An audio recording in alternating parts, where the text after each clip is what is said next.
संकल्प न्यूज मराठी माध्यम विश्वसनीय पत्रकारितेचं www.sankalpnews.co.in. नमस्कार. संकल्प मीडिया अँड ॲक्टिव्हिटी सेंटर संकल्प न्यूज मराठीच्या वतीनं राष्ट्रवादी काँग्रेस पक्षाचे एक कृतिशील गतिशील कार्यकर्ते, एक प्रगतिशील शेतकरी आणि शेतीला पूरक अशा उद्योग व्यवसायाची जोड देणारे किसनवीर सातारा सहकारी साखर कारखान्याचे संचालक असलेले आपले सर्वप्रिय व्यक्तिमत्व श्री रामदासजी इथापे यांची या वाई खंडाळा महाबळेश्वर विधानसभा मतदारसंघातील निवडणुकीच्या निमित्तानं आपण मुलाखत घेत आहोत. या मुलाखतीच्या प्रारंभक्षणी माननीय श्री रामदासजी इथापे यांचं संकल्प मीडिया न्यूज सेंटरच्या वतीनं सहर्ष स्वागत आहे. आणि आपण मुलाखतीच्या सुरुवातीकडे आपण येत आहोत. आपण सुरुवात करताना यापासून सुरुवात करू की थोडी निवडणूक उशिरा जाहीर झाली. आपल्याबरोबर महाराष्ट्राबरोबर हरियाणा या राज्याचीही निवडणूक जाहीर झाली, पण ती निवडणूक संपन्न होते, शेवटच्या टप्प्यात आहे किंवा निवडणूक होऊनही गेली. पण आपली महाराष्ट्राची निवडणूक तुलनेनं हरियाणापेक्षा मोठं राज्य आणि उशिरा जाहीर झाली. आणि उशिरा जाहीर झाल्यानंतर थोडा कालावधी कमी मिळतोय आणि एक नेते म्हणून आणि पक्षाचे महायुतीचे उमेदवार म्हणून आमदार मकरंद पाटील यांचे ते सहकारी आहेत रामदासजी. आणि सहकारी म्हणून एवढा मोठा मतदारसंघ अर्थात सगळ्याच सामान्य माणसांपर्यंत पोहोचता येणार नाही, म्हणून आता अलीकडे संपर्काचं एक गतिमान माध्यम म्हणून सोशल मीडिया आणि म्हणून आपण त्यांच्याशी गप्पा गोष्टी करीत आहोत. तर आपले नेते हे मतदारसंघात सामान्य माणसापर्यंत कसे पोचणार? तर आम्ही असं अनेकदा ऐकलं आहे की आपला मतदारसंघ हा राज्यातला एक विस्तारानं खूप मोठा मतदारसंघ. मग त्यासाठी एक कार्यकर्ते म्हणून पक्षाचे किंवा सहकारातले त्यांचे साथीदार म्हणून त्यांच्या पक्षाचं नियोजन किंवा त्या संबंधानं काय प्लॅनिंग आहे ते जाणून घ्यायला आम्हाला आवडेल. तर आपण बोला. नाही, आबांचं कामच असं आहे की आम्ही बघतो दिवसरात्र आबा बऱ्यापैकी मतदारसंघात फिरत असतात. अगदी प्रतापगडच्या कोपऱ्यापासून इकडं पाडेगावच्या नीरा नदीच्या इथपर्यंत हा जवळपास 350 गावांचा मतदारसंघ आहे. आणि याच्यामध्ये आबा जवळपास 20-25 वर्ष झालं ह्या मतदारसंघाची कामं आणि लोकांपर्यंत पोचत असतात. लोकांच्या प्रत्येक सुखदुःखाला आबांना कुणीही फोन करू देत, गावातल्या सर्वसामान्य कार्यकर्त्याला आबा सांगतात, बाबा मला सकाळी नाही पण मी दुपारी येऊन जाईन, भेटून जाईन. आणि कुठेही असू द्यात, म्हणजे कोणता सुखदुःखाचा कार्यक्रम असू द्यात, लोकांच्या आम्ही बऱ्यापैकी बघतो, पण लोकांच्यामध्ये मिळून मिसळून काम करणारा, अगदी लोकांना आवडीचा नेता, असं म्हणजे आबांची एक ओळख आहे वाई खंडाळा मतदारसंघामध्ये. त्यामुळं आता जे नवीन उमेदवार कोण उभे आहेत त्यांच्यासाठी पूर्ण मतदारसंघामध्ये प्रत्येक गावात भेटणं अवघड आहे, पण आबांसाठी हे रोजचंच काम आहे. कारण आबा बऱ्यापैकी मतदारसंघामध्ये 24 तास, अगदी मी कितीतरी वेळा बघतो, मला बरेच लोक म्हणतात, अरे आबांचा रात्री 1 वाजता फोन आलेला, रात्री 2 वाजता फोन आलेला. म्हणजे मला तर असं वाटत नाही की आबा की रात्री आबा 2-3च्या आत कधी झोपले असतील, की असा एकही दिवस नसेल. बऱ्यापैकी जी म्हणतात की 24 तास नेटवर्कमध्ये असणारे असं काम आबांचं बऱ्यापैकी आहे. त्यामुळं त्यांना या मतदारसंघात पोचणं असा विषय नाही, कारण त्यांच्या कामांच्या माध्यमातून कार्यकर्त्यांचा संच असलेला त्या संचाच्या माध्यमातून ते प्रत्येक गावापर्यंत, घरापर्यंत आणि प्रत्येक मतदाराच्या मनापर्यंत पोचलेले असं तुमच्या बोलण्याचा मतितार्थ. आता आपण दुसरा प्रश्न की जो या निवडणुकीमध्ये एक कळीचा मुद्दा किंवा विरोधकांकडून आणि सामान्य कार्यकर्त्याकडून पुन्हा पुन्हा त्याचा उच्चार होईल किंवा होतोय असं म्हणता येईल, तो मुद्दा म्हणजे एकाच व्यक्तीकडे अनेक पदं. तर पहिलं आपण पहिल्या पदाकडे साखर कारखान्याचे चेअरमन म्हणून तुमचे उमेदवार आदरणीय आमदार मकरंद पाटील हे आहेत. तर ते साखर कारखानदारी सावरण्यासाठी तुम्ही साखर कारखान्याचे संचालक आहात, त्यांचे निकटवर्ती आहात. साखर कारखानदारी सावरण्यासाठी त्यांनी केलेले जे प्रयत्न आहेत त्या प्रयत्नांबद्दल बोलावं असं मला वाटतं. नाही, ते साखर कारखान्याचा विषय असा आहे की ही लोकांचं म्हणणं होतं की आबांनी कारखाना घ्यावा आणि पॅनल टाकून लढावा. कारण कारखान्याची परिस्थिती अतिशय गंभीर झालेली की पूर्वीचं जे मॅनेजमेंट होतं की त्यांनी सांगितलं की बाबा कारखाना आपला महाराष्ट्रात 2 नंबरला आहे, पहिल्या 5मध्ये, म्हणजे दराविषय वगैरे इतर गोष्टीमध्ये. पण ते काय सगळं म्हणजे दाखवायचं वेगळं होतं आणि वस्तुस्थिती आतली म्हणजे अतिशय विचित्र होती. आता बऱ्यापैकी शेतकरी मी 2 वर्षापासून बघतोय, पूर्वीचा काळ जो बाहेरच्या टोळ्या यायच्या इथं की आपला कारखाना चालत नव्हता, ऊसतोड कामगार. हां, पण त्याच्यामध्ये काय आलं की लोकांचं पिळवणूक झाली. बाहेरच्या कारखान्यांनी टोळ्या टाकायच्या, काही करणं व्यवस्थित चालत नव्हता आपला. आणि त्याच्यामुळं बऱ्यापैकी शेतकरी हा एकरी 30-40 हजार रुपये शेतकऱ्याला मोजावे लागले. असे बरेच शेतकरी त्यांच्या डोळ्यातून पाणी आलं की हा माझा ऊस आहे, कसाही काढ आपण माझ्या शेतातून न्या. मग किती त्याला पैसे लोकांनी 30-40 हजार रुपये 1 एकर ऊस काढण्यासाठी लोकांनी घालवले. शिवार मोकळं होऊन पुढचं पीक घेता यावं यासाठी. हां, बऱ्याच शेतकऱ्यांची ऊसं तशीच उभी राहिली, म्हणजे पावसानंतर तुटलीच नाहीत ऊसं, म्हणजे त्या सीझनमध्ये. तर लोकांची अपेक्षा होती की आबांनी पॅनल टाकावा आणि कारखाना चालवावा चांगला. लोकांची एक अपेक्षा होती की आमदारकी जशी आबांनी चालवलंय चांगलं, की जसा विकास केला आहे प्रत्येक गावोगावात, तसं कारखान्यासुद्धा आबांच्याकडे गेल्यावरती बऱ्यापैकी एक आशा होती लोकांना की आता हा निलावाच्या प्रोसेसमध्ये पूर्ण कारखाना आला आहे आणि आता पूर्ण बंद पडलेला कारखाना आहे. तर हा आबांच्याकडे गेल्यावरतीच हा बऱ्यापैकी कारखाना चालेल. आता एक किस्सा सांगतो तुम्हाला. एक माझे मित्र होते आपले गजानन बाबर, कारखान्याचे वाईस चेअरमन होते. माझे अतिशय जवळचे संबंध होते, खासदार. हां, तर माझे त्यांचे चांगले संबंध होते. माझी मसाल्याचं युनिट आहे कंपनी माझी, तर बरेच माल माझा ते न्यायचे. तर आम्ही आपलं चेष्टा मस्करीनं चालायचं आमचं. तेच भाऊ मला एकदा बोलता बोलता म्हटले, इथून पुढं मकरंद आबांशिवाय कारखानाच चालू शकत नाही, असं भाऊंच्या तोंडचं हे वाक्य होतं. पण आम्ही आपलं म्हणत होतो की भाऊ तुम्ही कारखाना चांगला चालवलाय म्हणताय, पण भाऊसुद्धा म्हणले गजानन भाऊ की इथून पुढं मकरंद पाटलांशिवाय कारखानाच चालू शकत नाही. वा. आणि तसंच झालं. बऱ्यापैकी लोकांनी सगळ्यांनी आबांना फोर्स केला की आबा काहीही करा, पण कारखान्याला पॅनल टाका आणि कारखाना घ्या, भला तुम्ही दर कमी द्या. त्यावेळेस लोकांचे शब्द होते की आम्हाला बाबा 200-300 रुपये कमी दर द्या, म्हणजे ही करा, आम्हाला साखर नको, पण कारखाना तुम्ही घ्या. हे जे कारखान्याला पॅनल टाकलं हे फक्त आणि फक्त लोकांच्या आग्रहास्तव आबांनी पॅनल टाकलं. अन्यथा आबांची काकांची बिलकुल इच्छा नव्हती की कारखाना आपल्याकडे घ्यायचा. कारण आबा म्हणायचे आमदारकी माझ्याकडे, म्हणजे लोकांनी मला आमदार केले, लोकांच्याच ह्याच्यामुळं काका पण सहकारामध्ये बँकेचे चेअरमन झाले आणि आता सगळं चांगलं आहे आपलं आणि कशाला बळ कारखाना घ्यायचा. पण आबांनी विचार केला, हा शेवटी आमदारकी आबा म्हटले मला लोकांनीच दिली आहे आणि आमचा बऱ्यापैकी हा सगळा मतदारसंघ आबांचा हा शेतकरी वर्गामध्ये म्हणजे शेतकरी वर्ग आहे आणि आर्थिक नाड जर म्हटलं तर आपला किसनवीर कारखाना. आणि लोक सगळी हतबल झालती, ऊस लोकांचे जात नव्हते, पैसे व्यवस्थित मिळत नव्हते. त्यामुळे एक लोकांची अपेक्षा होती आबांच्याकडे, एक त्या अपेक्षेनं लोक बघत होती की आबांनी कारखाना घेऊन चालवतील व्यवस्थित. आणि त्यामुळं आबांनी पॅनल टाकलं आणि कारखानावरती म्हणजे चांगल्या मताने निवडूनही आणलं, लोकांनी दिलं. तुमच्या बोलण्याचा सारांश हा की कारखान्यातल्या पदांचा जो उल्लेख होतोय की एकाच घरात वगैरे, तर तो जो उल्लेख होतोय तो नाईलाजानं त्यांनी स्वीकारलेली ती तडजोड आहे. सामान्य माणसांच्या हितासाठी किंवा आपल्या मतदारसंघातील सर्वाधिक मोठी सहकारी संस्था, ती संस्था सावरण्यासाठी त्यांनी केलेला तो एक प्रयत्न आहे आणि तो प्रयत्न यशस्वी व्हावा म्हणून त्यांना चेअरमन पद यासारखं पद किंवा काही पदं स्वीकारावी लागली. ही तडजोड त्यांनी त्यांच्या राजकीय जीवनात सामान्य माणसांच्या आग्रहामुळे केली, असंच रामदासजी यांच्या बोलण्याचा अर्थ लावता येईल.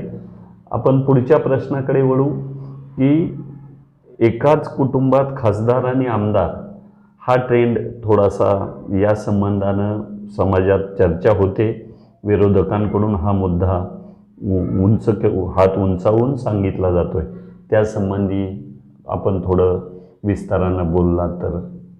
नाही, आता गेले 20-25 वर्ष झालं आबांचं कुटुंब म्हणजे आबा स्वतः राजकारणामध्ये सक्रिय आहेत आणि प्रत्येक जनतेचा प्रश्न सोडवायचा असेल काय असेल तर लोक त्यांच्या दारात जातात. आणि म्हणजे मला तर असं वाटत नाही की एक विरोधक जरी आबांच्याकडे गेला आणि त्याचं काम नाही झालं, म्हणजे मला असं आठवत नाही.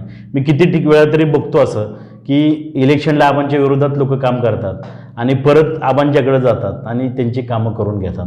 पण यासाठीच की आबांनी जे काम केले की जनतेत जाऊन जनतेत राहून सर्वसामान्य लोकांच्या पूर्ण मनामध्ये आबाई बिंबलेत. आणि काकांची खासदारकी ही काकांनी आबांनी मागितलेलीच नव्हती खरं तर. कारण जनतेच्या लोकांची अपेक्षा होती की आता उमेदवारीसाठी काकांचं नाव पुढं घेतलं म्हणजे यासाठी वाई तालुका लोकसभेच्या की कोरेगाव तालुक्यामधून सुद्धा लोकांनी हे केलं म्हणजे बा आम्हाला खासदारकीसाठी काका आम्हाला उमेदवार पाहिजेत वगैरे. पण तसं काही कुठल्या पक्षा म्हणजे ला जाईल आणि त्याच्यामध्ये श्रीनिवास पाटील पण स्पर्धेमध्ये होते, इतर लोक होती बरीचशी. पण एक लोकांची अपेक्षा होती की काका सर्वसामान्य लोकांच्यात मिसळलेले असतात आणि बऱ्यापैकी जिल्ह्यामध्ये तात्यांच्या नंतर एक काका त्या पदावरच्या योग्य आहेत असं लोकांना बऱ्यापैकी वाटत होतं. आणि सहकारामध्ये सुद्धा काकांचं चांगलं काम आहे आणि संपर्क चांगला आहे, त्याच्यामुळं लोकांना असं वाटत होतं की बाबा काकांना उमेदवारी मिळावी. पण काकांनी किंवा आबांनी स्वतः उमेदवारी मागितली नव्हती. हे बऱ्यापैकी मी आता त्या गोष्टीचा साक्षीदार आहे की कितीतरी वेळा आम्ही गेलो पण काकांचं सुद्धा असं नव्हतं. काकांचं आणि आबांचं एवढं डोक्यात होतं की बाबा या कारखाना आपला वाचला पाहिजे आपल्याला. आबांनी तर पहिल्या ह्याच्यामध्ये अजितदादांनी सांगितलेलं की बाबा पहिल्या 10 मध्ये तुमचं नाव आहे आबा आणि तुम्हाला शपथ घ्यायचे तुम्हाला मंत्रिमंडळामध्ये कॅबिनेट मंत्री म्हणून. तर आबा म्हटले माझ्या जनतेला विचारल्याशिवाय मी काही तो निर्णय घेणार नाही. आणि आबांनी एवढं म्हणजे मला असं कुठलाही नेता असा नसेल की एवढं मोठी संधी त्यांना मिळत असताना सुद्धा ते म्हटले की माझ्या बाबा जनतेला माझ्या लोकांना विचारलं पाहिजे आणि तरच मी निर्णय घेईन, अन्यथा नाही. आणि आबा इकडे आल्यावरती गावाला आले मुंबईवरून त्यावेळेला काकाने आबांनी मिटिंग लावली कार्यकर्त्यांची आणि कार्यकर्त्यांना विचारलं बाबा काय आपण काय निर्णय घ्यायचा वगैरे. तर कार्यकर्त्यांनी सांगितलं की आपल्याला जर कारखाना वाचवायचा असेल तर आबा तुम्ही दादांच्याकडे जायचा निर्णय घेतला पाहिजे. आणि आज आपल्या शेतकऱ्याची आर्थिक नाड हा किसनवीर कारखाना आहे. मग निव्वळ कारखान्यासाठी आबांनी दादांकडे जायचा निर्णय घेतला आणि दादांना अट्ट टाकले आबांनी की बाबा मी तुमच्याकडे येतो पण माझे हे दोन्ही कारखाने वाचले पाहिजेत. आणि खंडाळा आणि भुईंचा किसनवीर. तर त्याच्यामध्ये दादांनी शब्द दिला आबांना की मी तुम्हाला 100% पैसे मिळवून देईन आणि दादांनी सुद्धा दिलेला शब्द पाळला. आज जवळपास 2200 कोटी जे दिले महाराष्ट्रामध्ये कारखान्यांना त्याच्यामध्ये म्हणजे मला आनंद वाटतोय सांगायला की जवळपास 467 कोटी किसनवीर आणि खंडाळासाठी आपल्याला मिळाले आबांमुळं आणि दादांमुळं आणि या सरकारमुळं.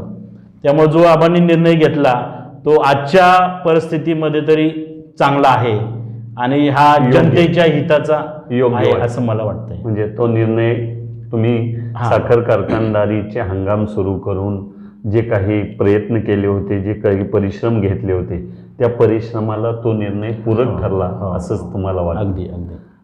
आणि दुसरं आपण जर राज्यातल्या अन्य नेत्यांची तुलना केली तर आपण हे पाहतो की बऱ्यापैकी आता दुसऱ्या टर्ममध्ये मंडळी जी आमदार झाली पहिल्या दुसऱ्या टर्ममध्ये मंत्री तरी होतात किंवा एखाद्या महामंडळाचं अध्यक्षपद मागतात. आमदार मकरंद पाटील माझ्या माहितीप्रमाणे गेली 15 वर्ष सातत्याने या मतदारसंघाचं नेतृत्व करतायत, विधानसभेत प्रतिनिधी आहेत. आणि मग 15 वर्षानंतर त्यांच्या दाराशी आलेली संधी त्यांनी सामान्य शेतकरी जो मतदारामध्ये शेतकरी हा घटक सगळ्यात मोठा आहे आणि सगळ्यात जास्त समस्या आज शेतकऱ्यालाच त्या समस्यांना सामोरं जावं लागतंय, तोंड द्यावं लागतंय. तर त्या शेतकऱ्यांच्या भविष्याचा त्याच्या हिताचा विचार करून या नेत्यानं ही संधी नाकारून साखर कारखानदारीला सावरण्यास प्राधान्य दिलं ही महत्त्वपूर्ण बाब आहे असं नक्की म्हणता येतं. आपण पुढच्या प्रश्नाकडे वळतोय.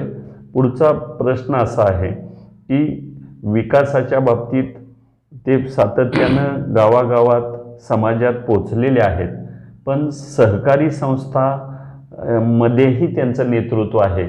योगायोगानं त्यांचे बंधू पूर्वी कारखानाची निवडणूक लढवण्यापूर्वी जिल्हा बँकेत संचालक होते, अध्यक्षही होते.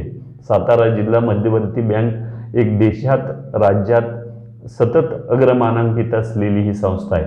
मग असं म्हणतात की या बँकेच्या माध्यमातून असेल किंवा शासन दरबार असेल, या शासनाकडून केंद्रीय NCDC सारख्या महामंडळाकडून अर्थसहाय्य मिळण्यात विरोधकांचा असा आरोप आहे की हे अर्थसहाय्य मिळण्यात आमदार मकरंद पाटील यांनी त्यांच्या पदाच्या माध्यमातून, त्यांच्या राजकीय ताकदीच्या माध्यमातून अडथळा आणला. यात कितपत तथ्य आहे?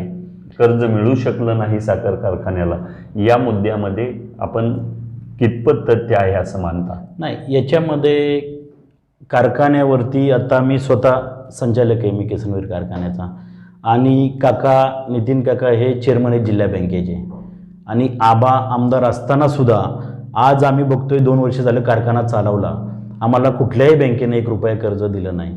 म्हणजे जिल्हा बँकेवर स्वतः नितीन काका चेअरमन असून सुद्धा आमच्या कारखान्याला 1 रुपया देऊ शकत नाही, कारण कारखान्याची बॅलन्स शीटच मायनस आहे, निगेटिव्ह असल्यामुळं सहकारी संस्थेला कर्जच देता येत नाही.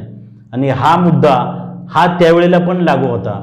मग तसं जर असतं तर मग काका आमच्या म्हणजे सत्ता आबांची आल्यावरती, आबा चेअरमन झाल्यावरती आम्हाला जिल्हा बँकेनं कर्ज दिलं असतं. पण त्यावेळेलाही सत्य होतं की जिल्हा बँक कर्ज देऊ शकत नव्हती कारखान्यासाठी, आणि आज रोजीसुद्धा तसंच आहे. आज रोजीसुद्धा आम्हाला शेतकऱ्यांकडून पैसे गोळा करून आम्ही जवळपास 30-35 कोटी रुपये शेतकऱ्यांनी दिले, आणि नंतर आम्ही कुठल्याही बँकेचा 1 रुपया न घेता कारखाना चांगल्या प्रकारे चालवला, आणि जवळपास 5.5-6 लाख आम्ही क्रशिंग करू शकलो. आज मला खरं तर आनंद वाटतो की या जनतेचा जो विश्वास आहे आबांवरती.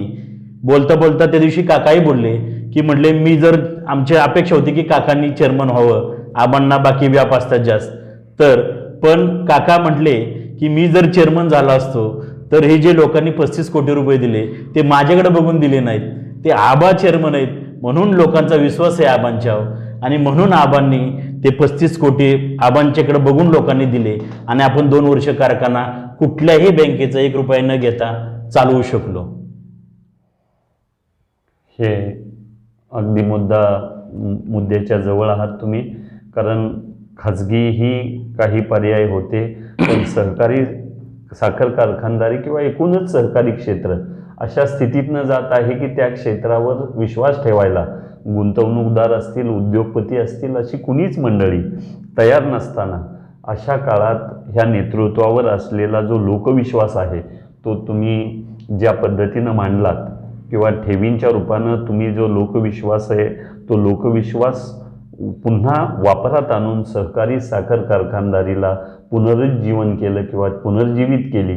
त्यामुळे शेतकऱ्यांच्या ऊसाला, विशेषतः ऊस आणि उपपदार्थ असतील, या बाजारपेठ जी महत्त्वाची हक्काची बाजारपेठ असते, जी आपल्याच परिसरात जर साखर कारखानदारी नसेल तर कदाचित ऊसाला अन्य मार्केट उपलब्ध होऊ शकत नाही. आपण अनेक ठिकाणी पाहिले, उत्पादन जास्त झालं की शेतकऱ्याला दर मिळत नाही, आणि मग कवडी मोल भावानं त्याचं उत्पादन विकावं लागतं. हे साखर कारखानदारी हे असं हक्काचं एक नगदी पीक आहे, रोखीचं पीक आहे की शेतकऱ्याच्या कुटुंबाला ते आधार ठरतं, आणि ते नेमका आधाराचा हात देण्याचं काम या 2 साखर कारखान्यांनी या 2 वर्षात केलं आहे असं नक्की म्हणता येतं, आणि ते अभिनंदनीय काम आहे असं मानता येतं. आपण पुढच्या प्रश्नाकडे वळूया की कार्यकर्ते म्हणून आज तुमच्याकडे नेत्यांच्याबद्दल मोठा आदर आणि त्यांच्या कार्यपद्धतीबद्दल, त्यांनी निर्माण केलेल्या राजकीय संस्कृतीबद्दल एक प्रत्येक कार्यकर्त्याच्या आणि तसाच सामान्य माणसांच्या मनात प्रचंड आदर आहे, आणि मग तो आदर आहे त्यामुळं तुम्ही तुमच्या मतदारसंघापर्यंत पोहोचणं तुम्हाला थोडं अवघड असं वाटत नाही का? नाही, काका आबांचा विषय असा आहे की बऱ्यापैकी जनतेमध्ये ऑलरेडी माणसांच्या मनामध्ये छोटंसं मुलगा असलं तरी म्हणतो आबा, म्हणजे जो विश्वास आहे आबांविषयी असा, म्हणजे मतदारसंघामध्ये असंही कोणतं गाव नाही की डांबर रस्ता त्याला जोडलेला नाही.